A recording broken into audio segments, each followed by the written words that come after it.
Hello, Retroburn here. This is part 12 of our Let's Play Battletech, and in this video we are going to see what Sumire has for us. So I'm not sure if I'm pronouncing her name right. Sumire, whatevs.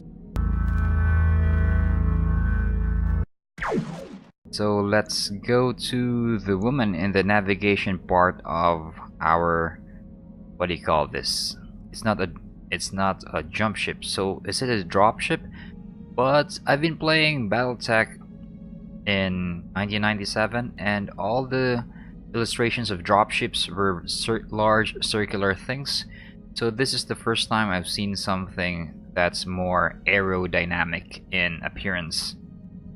But maybe the dropship jettisons from this craft? I don't know. We will find out later. Anyway. How can I be of service, Commander? Okay, so we're going to read all of these. Does the decision we made about uncertified contracts satisfy your concerns? My concerns won't be satisfied until our creditors have been paid and the loan sharks are off our backs. But this is a step in the right direction, and that makes me happy. I'm not blind to the risks that uncertified contracts entail, by the way. I mean, I know that what we're doing is dangerous, but it's the best chance we've got to dig ourselves out of this hole. I've got some questions about navigation.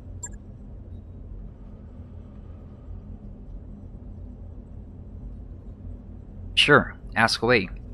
I mean, it's kind of important that you understand what you're doing, so if I can help you with that, I'm all for it.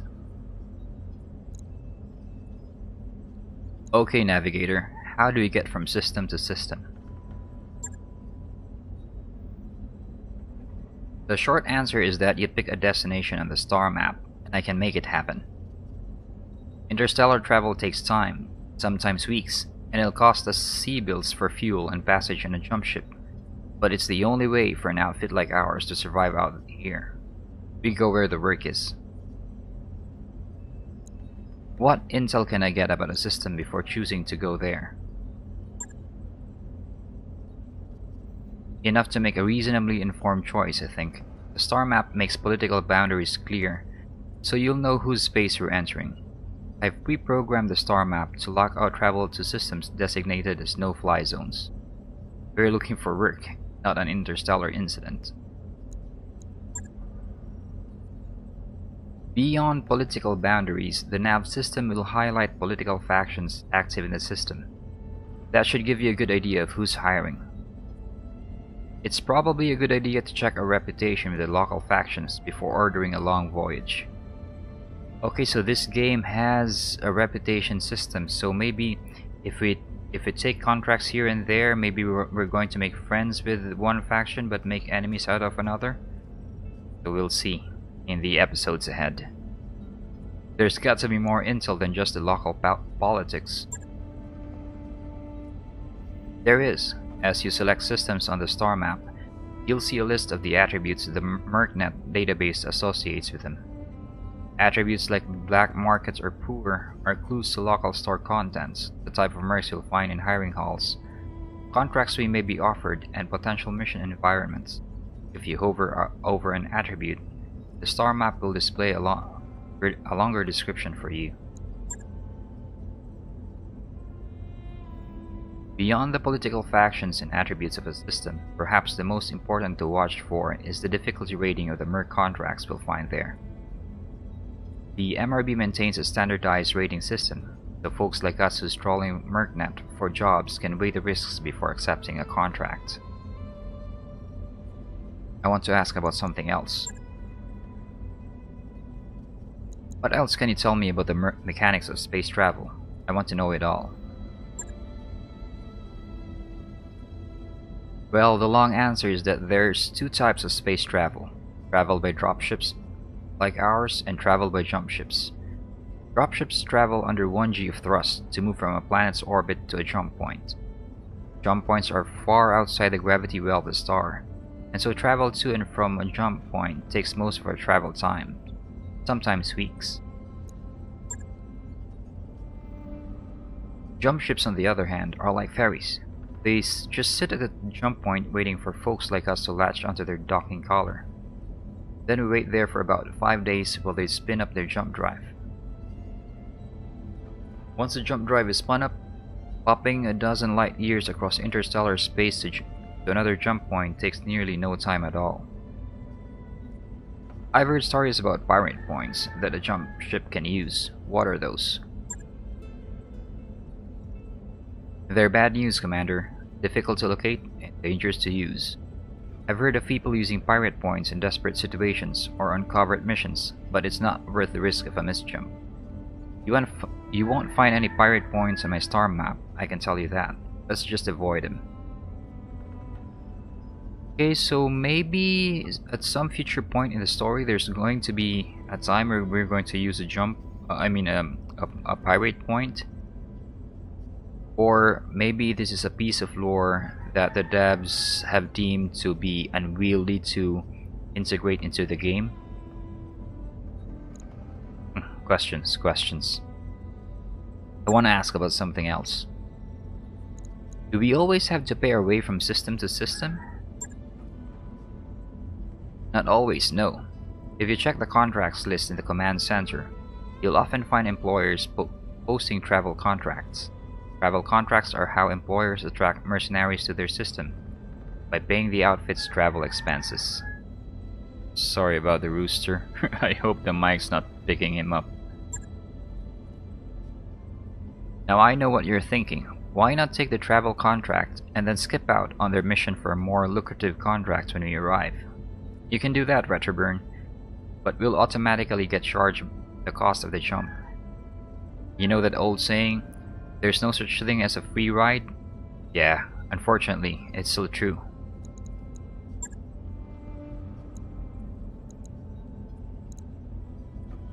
The star map confuses me sometimes. Why does it take longer to get to one place than to another when the system appear to be on the same distance apart? Yeah, that bothered me too before I joined the academy. Turns out that in real life, space travel isn't like what you see in the adventure holovids that Darius makes us watch. For starters, some stars are more massive than others. In the case of a really big star, you have to range pretty far afield to find a location suitable for a KF jump. What's a KF jump? And for us, that means a whole lot of molasses-low sublight travel before we can even dock with a jump ship, let alone ride it anywhere. What is a KF jump? Jump ship charging times are the other half of the travel time equation. A jump ship's... There's the term again. So maybe it's the name of two people who've invented that drive? I can't remember. It will take a few days to recharge after each jump, so if your destination is a few jumps away, well, you get where I'm going with this. And that's the long and the short of it. Anytime you want to go from one system to another, we're talking about weeks of sublight travel, coupled with a healthy dose of hurry up and wait. Exactly how much determines how long the trip is gonna take. What can I do while we're orbiting in system? Beyond negotiating a contract, most inhabited systems maintain a hiring hall where we can recruit new mech warriors. Be sure to take a look, you never know what kind of talent you're going to find. Most systems also have merchants who can buy and sell hardware such as weapons, equipment, and mech parts. Sometimes even fully operational battle mechs too. That's all for now, Sumire. Thanks for the help.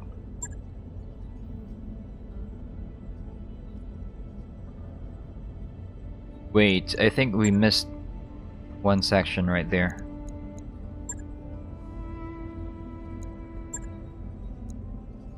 Oh, there you go. A reputation with a local faction will influence costs when purchasing equipment and hiring mech warriors. The better a rep, the better the deal we'll get, and the better the mech warriors will be willing to sign on with us.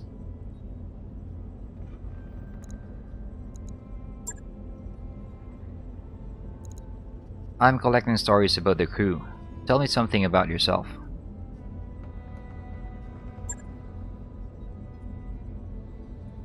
Well, I'm from a noble family like you. We're old money. Made our fortune out in Racelhague. How do you pronounce that? Racelhague. Then repatriated to the Taurian Concordat. That's where I grew up. I'm not sure if this is the kind of stuff you were hoping to hear, but we can talk about whatever. I'm not shy. So the Racelhague is what? A minor interstellar state conquered 700 years ago by the Draconis Combine, now officially known as the Racelhague Military District.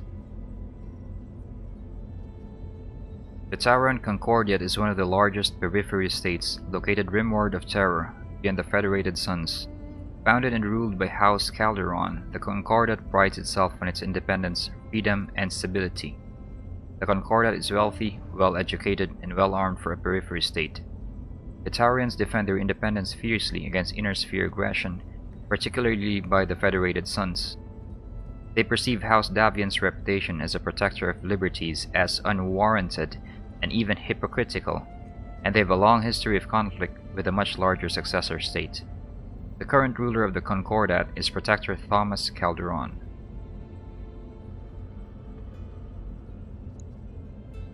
Where in the Concordat are you from? I grew up on New Vandenberg. It's a nice enough place, I suppose. Do you like birds? Not particularly.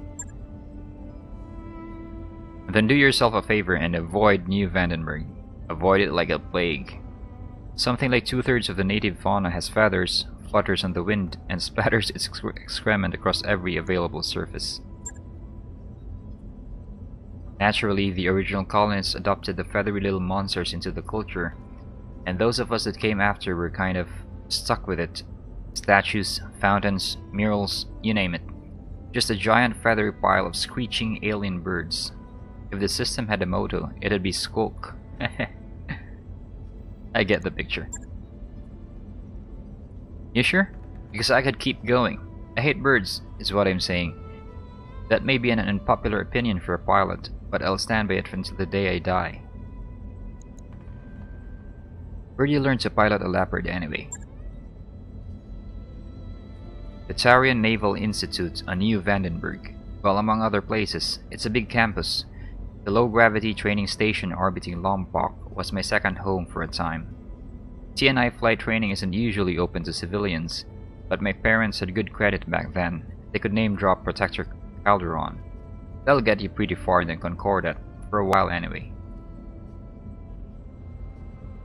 Born 2984.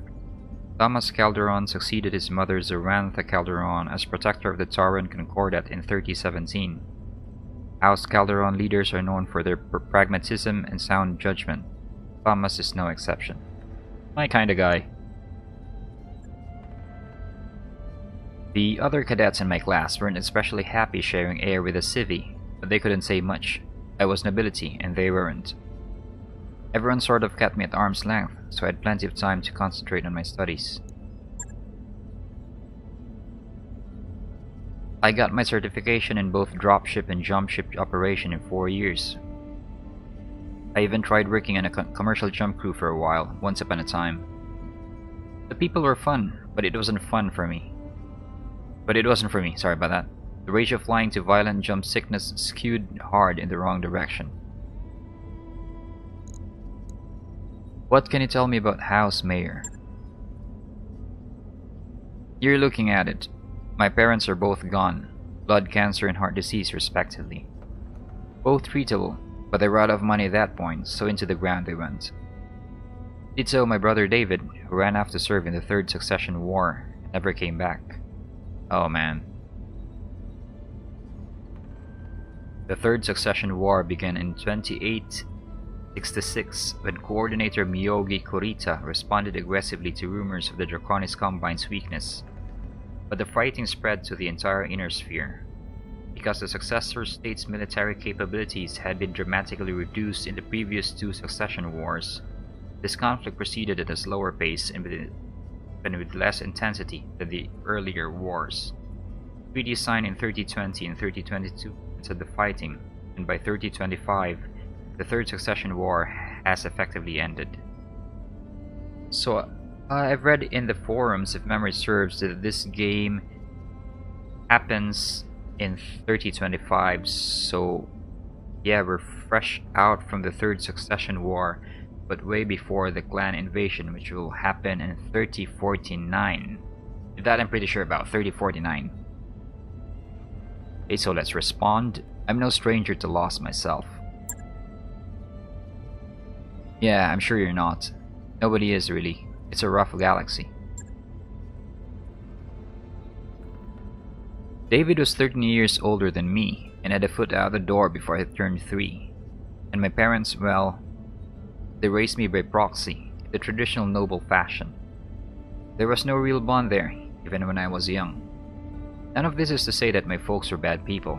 They weren't. They were just doing what they knew. Their upbringings had been outsourced, just like mine was. Anyway, that's all I've got to say about my family. They're gone. I'm here. The end. So, you got another question? Or should we go back to our duties? So, because we're the persistent dude, we're gonna ask her one last question. Your family came from Razelhague? It was a long time ago, but yeah. As my parents told it, we were landowners on Pomme de Terre. Am I pronouncing this one right? I don't speak French. That's like French, right? Je m'appelle Retroburn. Is that offensive? Sorry guys, kidding. It's an agricultural world, sort of the breadbasket of the Draconis Combine. And yes, I know that Pomme de Terre means potato. My ancestors came from the planet Potato. That's my PC. Took some time for me to accept that, but hey, here we are. The Draconis Combine is one of the 5 successor states of the Star League, located core ward and spin ward of Terra. Ruled by House Kurita, the Combine has always been aggressively expansionist. The head of the Combine was the first of the Council Lords to declare himself the new ruler of the collapsing Star League. Regularly in conflicts along its borders with all its neighbors, the Combine is a highly structured militaristic society, with rulership in the hands of the Coordinator, Commander-in-Chief of the Draconis military. The Combine's culture is heavily influenced by the Japanese roots of the ruling family, despite the minority status of those with Japanese ancestry, as the cultural heritage is imposed from above by the predominantly Japanese ruling class. The current leader of the Combine is Coordinator Takashi Kurita. Anyway, moving on.